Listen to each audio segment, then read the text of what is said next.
Hello everybody and welcome back to G Bear's Off-Grid Ways, a homestead in the desert. And today we're going to talk about prospecting, metal detecting, and looking for gold and other valuables, and some of the things that I do about it. So today was a day that was just designed to sit inside the cabin with the air conditioning on, because it got up to 109 degrees Fahrenheit, and it also, well, I sure hope it didn't get up to 109 degrees Celsius. Anyway, besides that, the humidity was high and just miserable. I mean, geez, I went out to just feed the chickens, and I had to stop and take my glasses off and find a nice clean rag to wipe my eyes out. That I was sweating so profusely out of my forehead, it was running down into my eyes, and everything was just burning with salt water and just blurred. Horrible. So I finished up that chore, made sure they had water and food, and then I got back inside the cabin where the air conditioning was on. And I got tired and bored of just sitting there at the table, so I made a list of things I wanted to talk about today. And since I'm going to be doing some prospecting here real soon as the weather cools a little bit, and I also, well, we'll get into that later. Anyway, what I did today was I went to Home Depot and I picked up the other parts I need to finish my tote koozie, because if this heat wave is going to keep up, I mean, we're like 30 days now, 35 days actually, of over 100-degree temperatures every day. So it's just been miserable. It's just ridiculous. My plants are sucking up water like crazy. I just got that batch of water delivered, and my totes down there are almost all empty. So I'll be transferring from the blue barrels up by the big tank down to the garden to keep the garden going. And all my mulberry trees, they all need to be watered probably tomorrow. But I'm going to be cleaning out the tote koozie because this water's I've had the cover off and dust blowing and all kinds of other stuff been getting into the water, and it's all settled in the bottom. So I'm going to clean that all out, and this water won't go to waste. I'll water the mulberry trees, and then whatever is left in it, I'll transfer down to the garden house so I can use that down there also. But I've got a lot of stuff over here, and I mean a lot of stuff, sitting on my table here, because I've been going through my prospecting stuff and getting things out and saying, oh my gosh, this stuff is filthy. It all needs to be cleaned. But I'm going to show you some of the things that if you're deciding that you're going to be getting into prospecting and gold panning and things like that, some of the things that you should get. All right?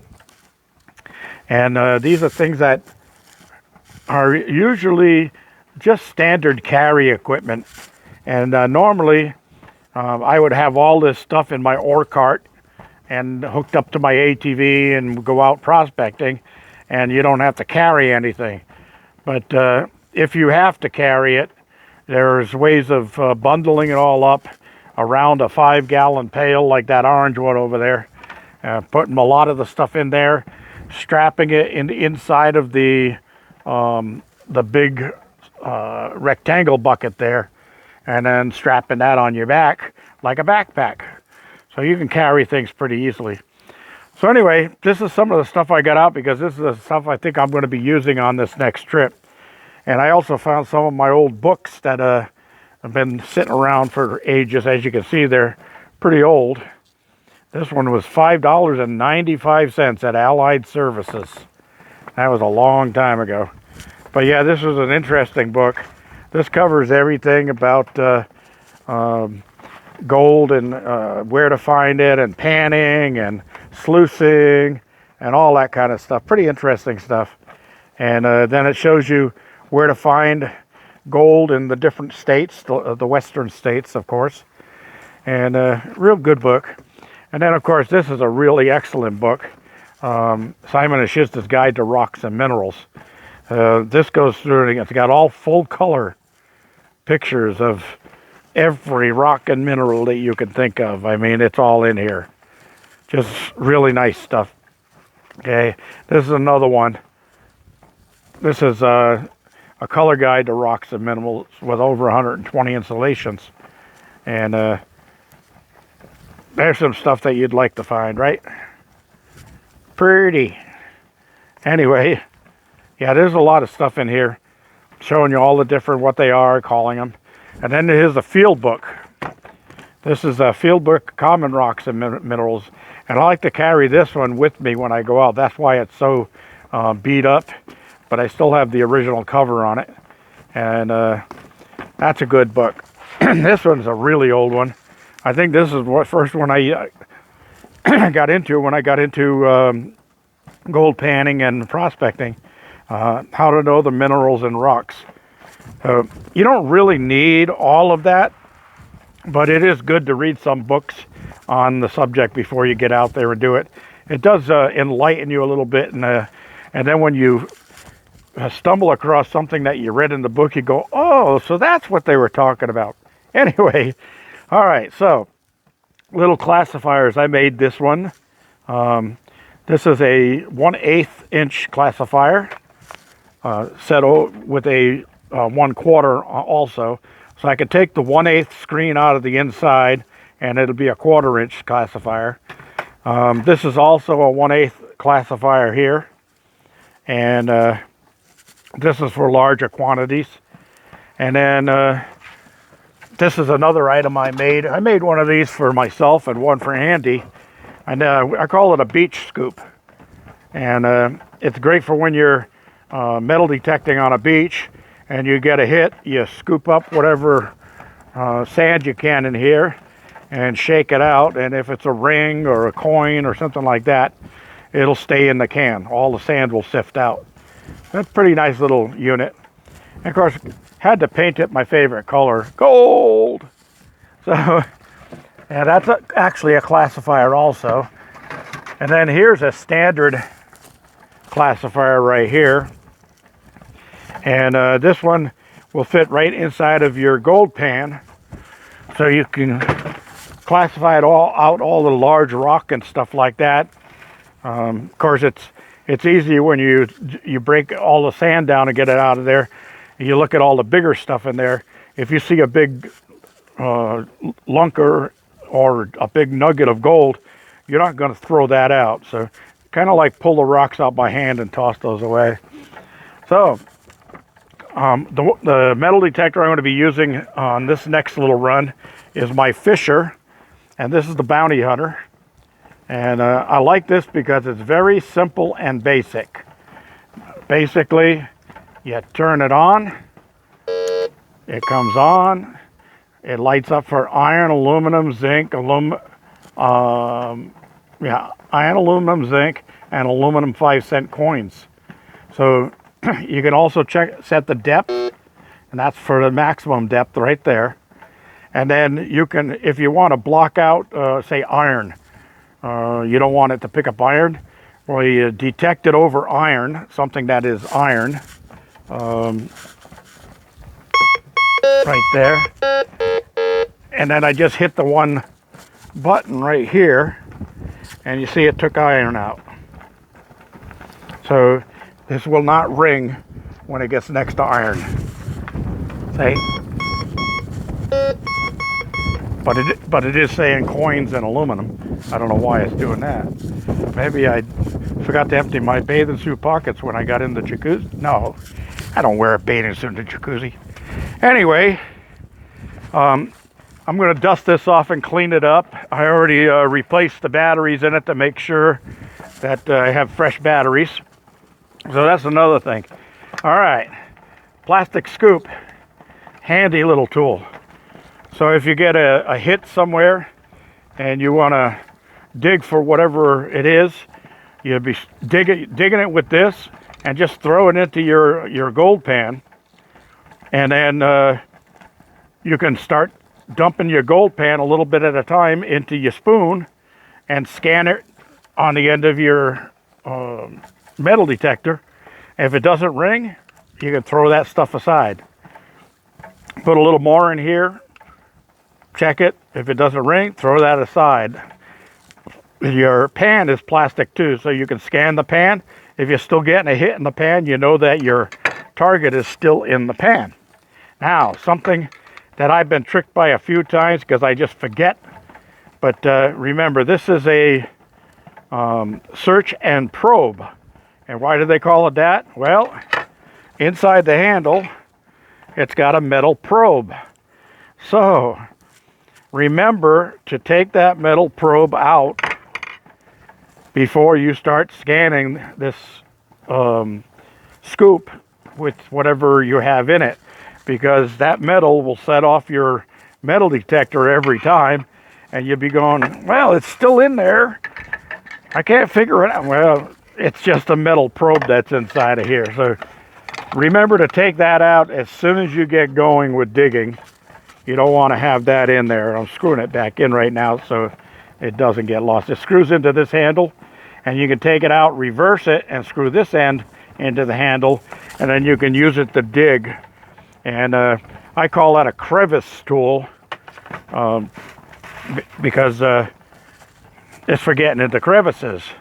Speaking of crevice tools, I like using one of these weeders. This is a nice little crevice tool, but it's also nice for when you're working in caliche and gravel, and you got to pull some rocks out of the caliche, so you can use this to dig in there and pop them out, and it saves your fingers and your fingernails. So that's a nice little thing. I also carry an old screwdriver as a crevice tool because it's flat and it can really get into those crevices. So if you're working around some hard rock, granite and things like that, or quartz, and it's got fissures in it, and you want to scrape out what's in those fissures, this is a handy little tool to have. All right, other things you want to bring with you are eye loops. Now I usually bring a 7 and a 10, and the reason I bring both of those is because as the light goes down in the day, like right now, I need the 10 because my eyesight isn't what it used to be when I was a young buck. So I could use the 7 almost all day long, but as it starts getting dimmer, I use the 10. But when I'm checking out a whole pan of stuff, this is a nice tool. So I can get down and I can look through the whole pan with this without having to cover my eye. And that needs to be cleaned also. So some of the other things that I carry, I always carry this tube for those found nuggets that I want to make sure I don't lose. I drop them in the tube, put the plastic cap over the end, and put it away. I also carry one of these old film cases, or a pill case works just fine for fines. So if you got some fine dust gold or powder gold, you can put it all in there so you don't lose it. And that's what this is for, so you can put it on a scale and weigh it out after you get whatever you've got in there. I like having a small paintbrush so I can get into those crevices in the rocks and dust them out. This little magnet tool, you press this in and the magnet's in the bottom, and you can pick up metal with it. So you pick up black sand with that and drop it into your pan. And why would you want to do that? Well, sometimes really fine gold will get trapped in with the black sand. And when you pick up a big cluster of black sand, you could have some little flakes of gold in there. So you drop them in your gold pan and you pan them out. And you'll see the gold is heavier than the black sand, so it will end up at the bottom of the pan. Okay, I also bring a bunch of these wooden picks. These are sandwich picks where they put them in sandwiches when they cut them. And this is for when I'm getting a bunch of hits around the area. I can stick some of these picks in the ground and mark my target areas, so when I come back and ready to dig, I know where to look. Okay, I also carry these tongue depressors So if I get a really good hit, I mark on it with my black marker, and I say priority 1 or whatever, so I can go back right to that place. All right. So I got my little hip pack here that goes on there. And then next in line. All right. What's this for? Yeah, it's for taking water out of batteries. No, it's for dry panning and checking for gold finds. You can blow the dust out of the pan with this, but the gold is heavier, it will stay down. Okay? All right, here's my small pan for finds, and I haven't washed it out yet, so I'm not going to dump this. I'm actually going to put a little water in there and recheck it to make sure there's nothing of value in there. And the same thing with this pan. Yeah, this is my larger pan. I still got some stuff in there from last time, and I guess I quit early and got involved in other stuff and never got back to it. So I'll wet this and recheck it. Now, I also have a green pan, the large size, and I can't find that, and it's really starting to aggravate me that I can't find it, but I will find it. The other thing is a pick. All right, now you say, why is this pick sitting in a bucket of water? Well, I live in the desert, and in the desert, the dry summer heat dries out these handles and they get loose, and then the metal part slides down on your hand when you turn it up like this. So you drop it in a bucket of water and soak it, and the wood expands and it holds again. Now, on the back side of this, you notice there's a metal thing here. What's that? Well, that's a rare earth magnet. And what's that for? Well, a few things. Number one, I can stick this to the cart so I know where it is, and it's not laying on the ground where it's going to get buried and stepped on or something. But mostly, I can put a piece of paper, a rag, anything over that, and I can use that to pick up black sand if I need to. All right, so that's right in my hand while I'm working, while I'm picking out whatever I'm trying to dig out, and I've got it available right there for me. Another great tool. You can get these for about 25 bucks at Home Depot. It's called Bucket Head.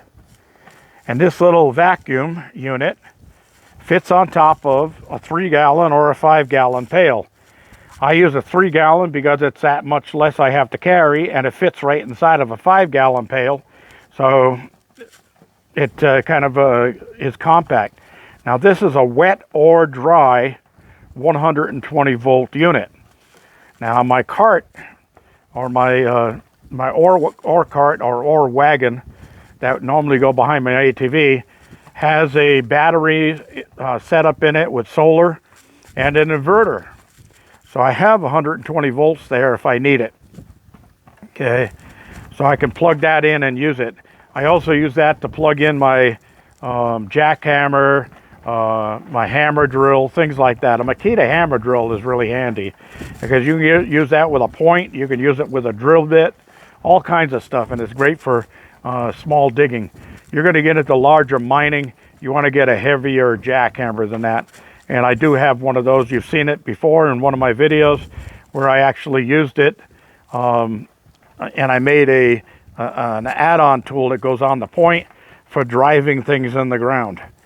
So that's it. That's about all I have. Now you're going to wonder why the big pan is there. Well, the big pan is if for field panning. So you can put water in that, and then you can use your gold pan and pan out in that water that's in there. And you don't lose your water that way. You can keep reusing it for a few extra pans. And don't worry if the water gets dirty. That doesn't matter. Now, the other thing is this stuff, jet dry, finished jet dry.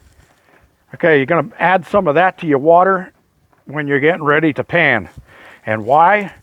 Well, it's a surfactant, and it makes the water wetter.